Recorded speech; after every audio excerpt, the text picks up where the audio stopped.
조기 총선 이거 여권에서 쓰던 말 아니었어요? 이제 이번에 조기 대선 하지 말고 조기 총선 하십시다. 그런 얘기 나왔었죠. 지금 워낙 뭐 여러 가지 뭐 이유가 있습니다. 이유가 있는데 하여튼 그 얘기하면 얘기 길어지니까 어쨌든 그러니까, 여당에서는 조기 총선에 대한 얘기가 조금 나왔었죠.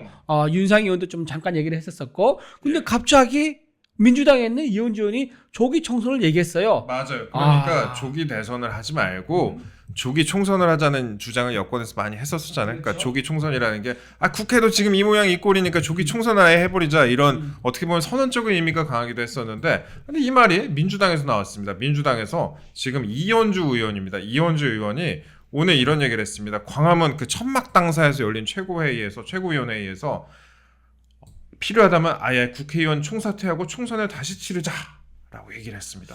새로운 리더십을 세워 대한민국의 정치 경제적 활력을 다시 불러일으키지 않으면 우리가 가늠할 수 없는 심각한 상황에 빠질 것이다 이렇게 얘기를 했는데 어떻게 보셨습니까? 아니 의회를 이제 재구성하자 이런 재구성하자. 이렇게 하면서 조기 총선을 얘기했는데요. 아마 이게 지금 최고위에서 회의할 때 나왔던 발언입니다. 그러면 이재명 대표하고 보통 최고위 하기 전에 사전 회의를 합니다. 15분 그렇죠. 정도 하죠. 보통 한 1분씩 얘기하잖아요. 서로. 그렇죠. 돌아가면 나는 오늘 이런 얘기 할까 저런 얘기 최고위원들이. 할 건데 아마 다 검토를 받고 다른 현장에 있던 다른 최고위원들한테도 오케이 받은 것 같아요. 보통 그렇게 하죠. 그렇죠. 보통 그렇게 하거든요. 근데 그렇다 그러면은 이재명 대표까지 조기 총선에 오케이 한다. 이거는 어떤 의도인지 좀 이해가 안 됩니다. 왜냐하면 지금 민주당 입장에서는요. 지금 170석이 넘는 의석을 가지고 있단 말이에요. 그렇죠. 근데 조기 총선을 하자. 이게 무슨 그러면 180석 가지겠다는 건지 아니면 이참에 다시 조기 총선을 해서 200석을 가지겠다는 건지 정말로 참 왜 목적이 무엇인지 의아한 그리고 맥락이 없는 조기 총선 카드였다. 저는 그런 생각이 좀 듭니다. 그 생각이 들더라고요. 이런 말을 직접 최고위원이 말했다는 것 자체가 민주당에서 지금 생각하는 상황이 좀 여의치 않은 거 아닌가. 처음에는 이게 윤석열 대통령 관련해서 탄핵 지금 소추돼 있잖아요. 근데 지금 8대0 인용으로 가는 게 아니냐 이런 뭐 대부분의 뭐 보도도 그렇게 나오고 처음에는 분위기가 막 그랬잖아요. 근데 지금 이게 아니잖아요. 그렇죠. 뭐 지금 여러 언론에서는 뭐 5대3, 4대4 얘기도 나오고 뭐 그다음에 7대1도 얘기 나오고 7대1 얘기 뭐 7대1 얘기도 나오지만 그래도 이제 5대3, 4대4 얘기가 나오죠. 아니 안 그렇습니까? 그 7대1 얘기는 왜 하는 거예요? 네. 이거 잘못한 거네. 대변인이. 아니 7대1로 기각. 7대1 기각. 정계선 빼고. 정계선 빼고. 7대1로 기각입니다. 지금 잘 만회했어요. 오늘 진짜 이게 한덕수 권한대회에 대한 탄핵 기각 결정이 나면서 이 판 그대로 갈 수 있겠다. 지금 현재 평의가 어떤 식으로 이루어지고 있는가를 예측을 좀 할 수 있겠더라고요. 그래서 제 생각에 나쁜 사람 만들 거예요. 그래서 정계선은 아마도 돌아오지 않을 것이다. 그래서 보내드리자. 깔끔하게 마음 줬고 7대1 가능성을 조심스럽게 점쳐봤습니다. 그리고 조기 총선 이 분위기를 개헌하고 엮으려는 그런 움직임도 있을 거예요. 분명히. 그러니까 일단 26일에 수요일에 이재명 대표 지금 선거법 2심 선고가 있잖아요.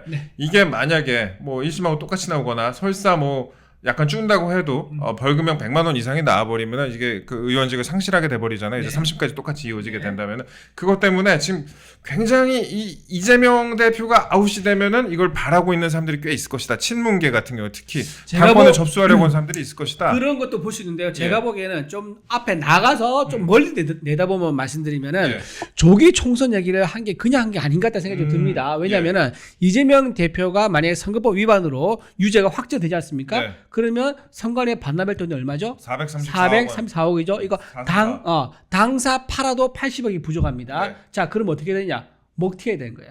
그러니까 당을 해산하고 새로운 정당을 만들어 가지고 그걸 안 갚는 전략을 짤 수도 있다. 그러기 위해서 지금 하려면은 그냥 현재 상태 그대로 해서 당 간판 바꾸면 이거는 요거도 먹기 딱 좋잖아요. 그래서 아예 그냥 국회를 해산해가지고 당 없애고 새로운 정당 만들어서 그 이재명 대표의 434억을 돌려주지 않고 새로운 정당으로 간판 갈아 끼우고 출마해서 다시 170석을 한번 만들어보자. 이런 음흉한 전략이 아니겠는가? 조심스럽게. 상상력을 너무 많이 발휘하시고 너무 앞에 많이 나갔나요? 상상력이 많으면 그 인생 고달픈데 그런 말씀을 좀 하셨습니다. 그런 뭐 가능성도 있습니다. 충분히 가능성이 있죠. 정치라는 거는 뭐 생물이잖아요. 그런데 서구 사회에서는 참고로 이 조기 총선이라든지 뭐 의회 해산 이런 게 종종 일어납니다. 이런 게 그러니까 서구 뭐 민주주의 국가에서는요. 그 전국이 완전히 교착돼서 마비 상태에 이르렀을 때 최후의 수단으로서 내각이 총사퇴를 하고 국회도 해산을 해서 총선거를 다시 치르는 그런 방식으로 국민들의 그런 판단을 구하는 이런 해법이 좀 일반화돼 있다라는 그런 해석이 있습니다. 이게 뭐 프랑스에서도 지난해 6월에 네, 프랑스에서도 여야가 마크롱. 아주 대립하고 있으니까 그때 네. 마크롱 대통령 때였죠. 맞아요. 그때 네. 27년 만에 국회 해산이 단행돼서 조기 총선이 치러졌습니다. 뭐 독일에서도 비슷한 일이 있었고요. 그래서 지난해 캐나다도 말이었죠. 또 마찬가지. 캐나다도 그렇고 이렇기 때문에 뭐 일본에서도 이게 뭐 일본은 내각제 국가니까 이런 일이 국가니까. 왕왕 일어나기도 하고 네네. 그러니까 뭐 이게 뭐 영 없는 일도 아니에요. 그렇죠. 그러니까 내각이 불신을 받거나 아니면 예산안이 통과되지 못하거나 예. 이런 경우 있으면 아예 의회를 해산해 가지고 다시 국민들한테 심판을 받는다거나 선택을 받는 그런 게 의원 내각제 국가에서는 아주 흔하게 있는 일이지만 예. 대통령제 국가에서는 그런 경우는 저는 없는 걸로 알고 있거든요. 아하. 없는 걸로 알고 있는데 과연 지금 이현주 네. 의원이 보수의 예전사였던 이현주 의원이 과연 어떤 그림에서 어떤 맥락으로 이런 얘기를 했는지는 아마 이재명 대표가 내일쯤 되면 보충 설명을 하지 않을까 조심스럽게 전망해 봅니다. 혼나는 거 아니에요?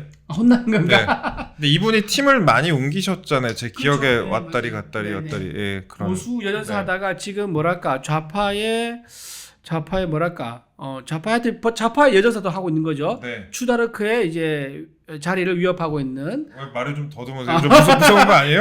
무서운 건 아니고 아니, 이현주 의원 무서운 거 아니에요? 네, 그건 아닙니다. 네. 알겠습니다. 근데 이게 뭐 민주당에서 이렇게 나오서니까 뭐 땡큐 하고 있는데 국힘이 신났어요 아주. 네, 뭐 그래서 아우, 지금 아주 땡큐 했어요. 지금 당협위원장들 원외 네. 당협위원장들이 전부 다 좋다. 김민정 의원도 좋다고 아니, 그랬었고요. 원내 당협위원장 그리고 가슴 뛰죠 이런 얘기 그렇지, 들으면 그렇지. 2년 지금 땡길 수 있다. 그렇지. 3년 땡길 수 있다. 너무 예. 좋다야. 내 그때 정말 억울하게 몇 표 차이로 졌었는데 이번에 네. 만회할 기회다라고 하면서 원외 당협위원장들이 전부 다 릴레이로 환영한다. 이런 SNS 메시지를 내고 있습니다. 이상규 서울 성북을 이상규 위원장 그다음에 하남갑의 이용 이용 전 의원 아, 그다음에 남양주 병의 조광환 이분 옛날 시장이었잖아요. 그리고 네. 남동울 인천 남동울의 신재경 위원장도 잇따라 같은 글을 게시를 했다 이런 식으로. 예. 이용 위원장 같은 경우는 아마 예. 제가 알기로는 전국에서 가장 작은 표 차이로 추미애 의원한테 진 걸로 알고 있어요. 아, 그래요? 예, 그래서 아마 이용 의원 같은 경우는 정말 가슴이 두근거릴 소식이다. 제가 아쉽게 떨어진 분들 많이 알고 있죠. 그 네. 박용찬 위원장 영등포 그분 맞아요. 박용찬 그분도 선배님도 그렇죠. 참 아, 아주 낮은 저희 언론 업계 선배잖아요. 근데 이분도 굉장히 아깝게 떨어지셨고 그다음에 김기웅 김기웅도 대변인. 예. 그죠, 맞아. 김기웅 형님도 되게 아쉽게 떨어졌고 인천에서 예. 맞아요. 좀 그런 케이스들이 몇 개 있었죠. 맞아요. 예. 네. 우리 또 대변인도 가슴 뛰고 있는 거 아니에요? 지금? 아니 전혀 아닙니다. 네. 이 사람 위험하네. 전혀 저는 설레게 그러지 않습니다. 지금 직분에 충실하게 열심히. 조기 총선 하자고 하면 또 설레야죠. 조기 총선 국힘에서는 왜 하자고 했잖아요. 지금 일단은 지금 자리에 충실하게 열심히 충실하겠습니다. 여기까지. 오늘 또 당황하시네 이렇게 네네. 또. 올해 여러 가지 저희가 좀 얘기를 해봤는데 일단 조기 총선 부분도 좀 한번 짚어봐야 될 것 같습니다. 조기 네. 총선 이 내용이 이제 오늘 보도가 좀 됐었는데 일단 내일 기자들이 많이 붙을 거예요. 네, 내일 그렇죠. 기자들이 많이 붙을 거니까 내일 기자들을 통해서 또 얼마나 또 보도가 확대가 되는지 그 부분도 지켜봐야 될 것 같고 근데 이게 어디서 기자들이 붙느냐 이게 또 천막에서 붙어야 돼요. 광화문 천막입니다. 광화문 천막. 야 천막 얘기 잠깐만 해볼까요, 형님? 네, 좋습니다. 그 광화문 천막 청사를 민주당이 지금 오늘부터 가동을 했습니다. 오늘 이제 24일부터 가동을 했는데 여기서 이제 뭐 최고위도 하고 뭐 정책조정 회의도 하고 뭐 다 한다고 해요. 네. 여기는 뭐 출근한다고 하는데 천막 청사 이렇게 뭐 행사 같은 현판 행사 같은 것도 하고 오늘 막 현판식 그랬. 뭐 걸기도 하고 네, 그러잖아요. 현판 뭐 작게 네네. 걸고 이랬더라고. 근데 예전에 천막 청사 형님 기억나시잖아요. 네.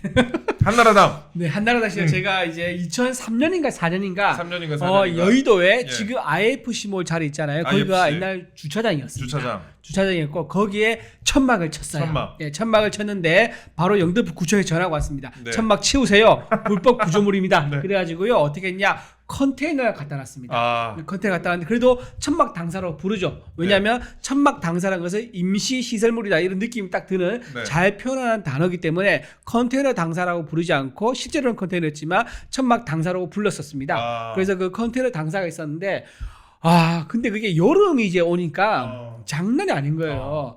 에어컨을 빵빵하게 틀어도 컨테이너 위에 얇은 이제 쇠 아니겠 철이잖아요. 그렇죠. 네. 그게 열기가 12시 되면 자정되면 그대로 이제 사무실에서 도는데 에어컨 아무리 틀어도 시원하지가 않은 거예요. 그래서 네. 정말 직원들이 너무 힘들었었고 컴퓨터가 열이 올라오니까 컴퓨터 다운되기도 하고 정말 열악한 환경에서 지금 그 얘기 일했습니다. 들어보니까 민주당 그럼 여름까지 쭉 했으면 좋겠다는 생각 들지 않아요? 아, 그렇네. 이번 한번 여름 겪어보시라. 작년 여름 엄청 더웠는데 이번 예. 여름도 기대가 큽니다. 시열 한번 겪어보시라. 그런데 네. 지금 오세훈 서울시장이 이거 빨리 치우라고 그렇죠. 하고 났습니다. 예. 오세훈 서울시장이 지금 천막 당사 강제 철거 지시를 했습니다. 관용 없다. 그렇죠. No mercy 네. 이렇게 지시를 했는데 그러니까 민주당이 뭐라고 했냐?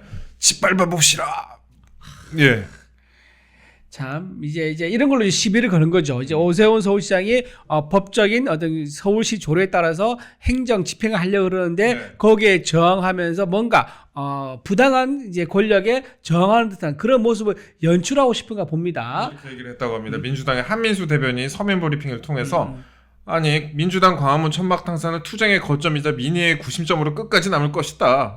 공당이 왜 광화문 광장까지 나왔는지 그 이유는 철저히 외면하고 천막 당사를 불법 시설물로 낙인찍는 파렴치한 주장이다.